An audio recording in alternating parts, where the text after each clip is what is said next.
Hello and Assalamualaikum to teachers and fellow friends. So today we are going to present our math assignment. So we choose question 2. And for question 2, from the table 2, we are asked to find median and standard deviation. So for median, the formula is as shown. So for LK, which is lower boundary, from this table we know that the median class is this class. So the lower boundary is 29.5 plus n, which is the sum of the frequency. We get 25. So 25 divided by 2, and then minus the FK minus 1. FK minus 1 stands for cumulative frequency before the median class, which is 5 plus 7, we get 12. And divide by FK, this FK stands for frequency at the median class, which is 4.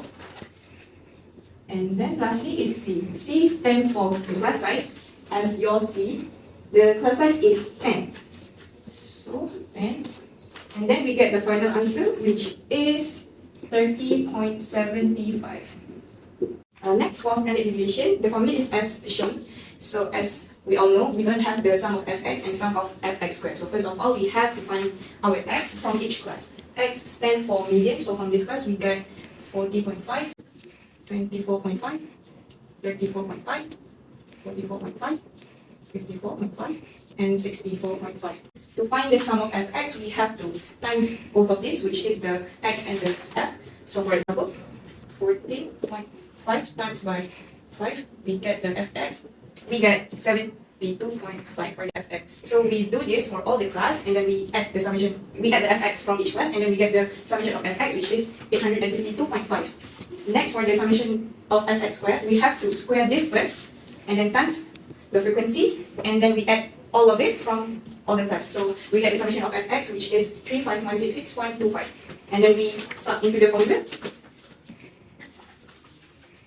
Summation of fx squared is this one, 35166.25 minus summation of fx in bracket 1.5 squared divided by n, which is the sum of the frequency, 25, divided by sum of frequency minus 1, which is 24. And then we get the answer, 50.937. Hello, so I will present the question 2b. Question 2b asks us to find the Pearson coefficient of skewness. So for question A, we already get the sum of fx, the median, the n, and standard deviation. So first, we find the mean. It's formula of mean, sum of fx over n. So we sub 852.5 over n, and calculate, we will get 34.511. So next we will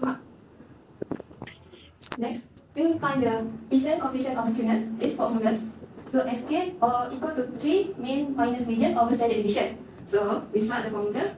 Mean we already got 34.1, and the median is 30.75 over the standard deviation is 937. So we got 0.631 because the answer is positive. So deduct up this skew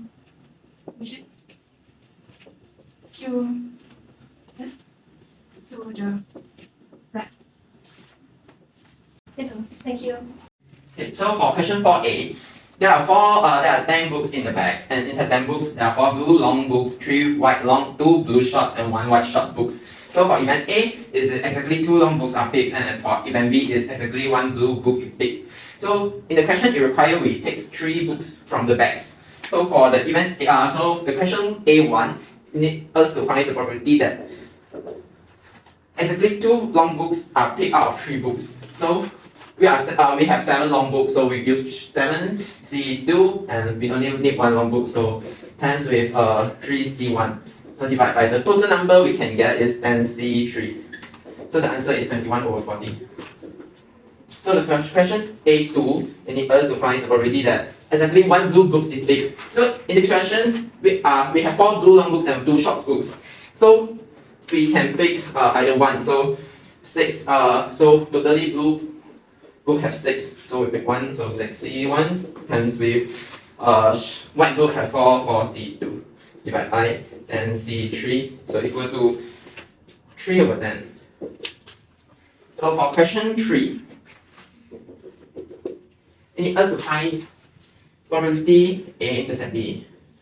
So in this case, we need to take in this question we have two cases. Case one is the blue book pig is the long one, and the case two is the blue book pig is the short one. So we need to separate into two cases. So when the blue book is the long one, we choose 4C1 times with 3C1 because we need exactly two long books. So we need to another one long book from the three long books and one short book. So it's 1C1 because we cannot choose the blue short book. We only can choose the white short books. So plus with.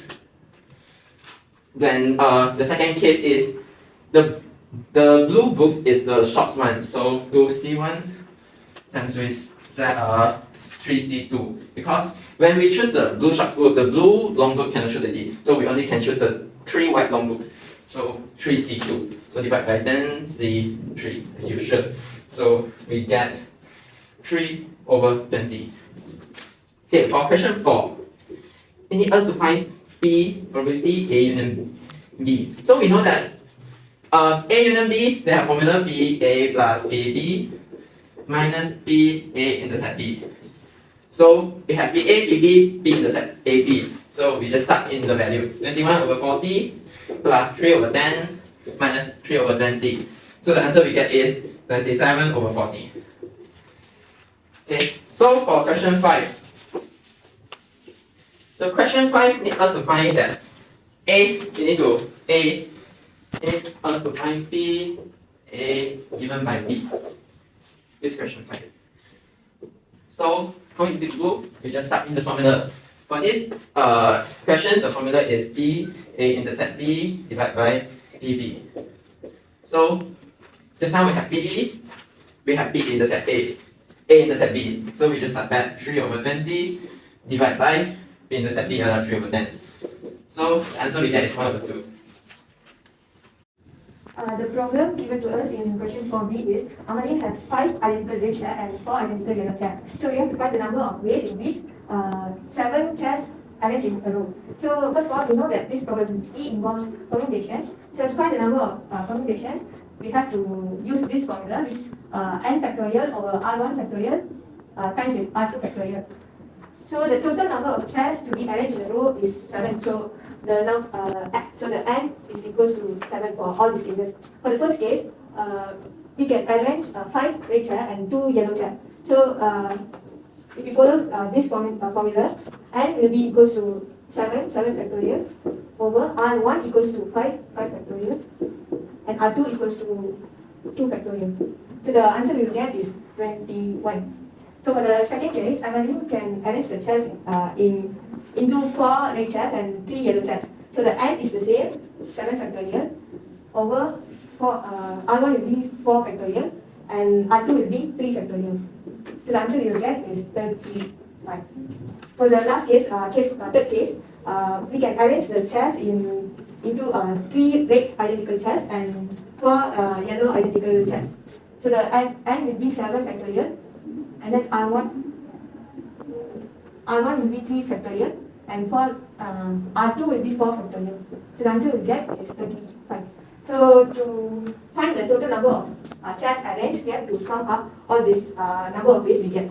So we have to sum up 21 from case 1 plus 35 from case 2 and another 35 from case 3. So if we sum up total up everything, we'll get 91. Thank you, that's all from us.